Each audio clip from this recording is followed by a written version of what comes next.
This is embarrassing.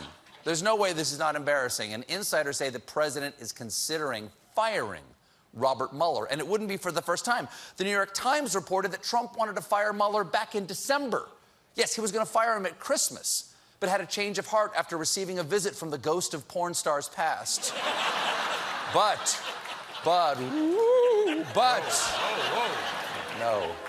Today, the president tweeted, "If I wanted to fire Robert Mueller in December, as reported by the failing New York Times, I would have fired him. Just more fake news from a biased newspaper. Also, I can totally do a cartwheel. I just don't feel like it right now." Now, I can, and I can't. I got the bone spurs. I can't do it.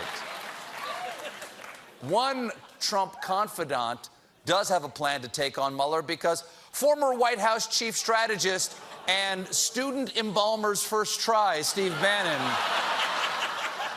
is pitching a plan to cripple the Mueller probe and protect Trump. Yeah, sloppy Steve is back. You can't keep a good man down or Steve Bannon. In a nutshell, Bannon's plan is that the White House ceases cooperation with Mueller, reversing the policy of Trump's legal team, and fires White House attorney and captain of the fantabulous lemon drop submarine, Ty Cobb. You can't fire him.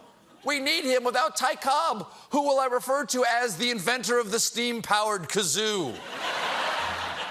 Then, Bannon says Trump should insist all the documents he's already handed over to the special counsel can't be looked at, claiming executive privilege should be exerted immediately and retroactively. Fair enough, as long as America gets to change our vote retroactively. Yeah. He wants to take back. It's fair. He wants to take back. That's what we gotta do.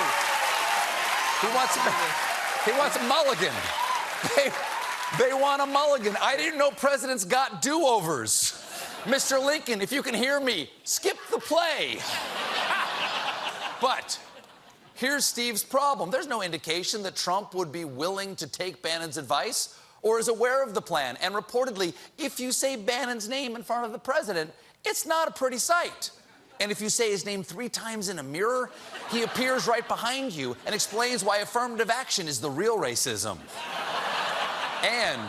But Trump must have seen Bannon's plan, because this afternoon he tweeted, "I have agreed with the historically cooperative, disciplined approach that we have engaged in with Robert Mueller and the Clintons.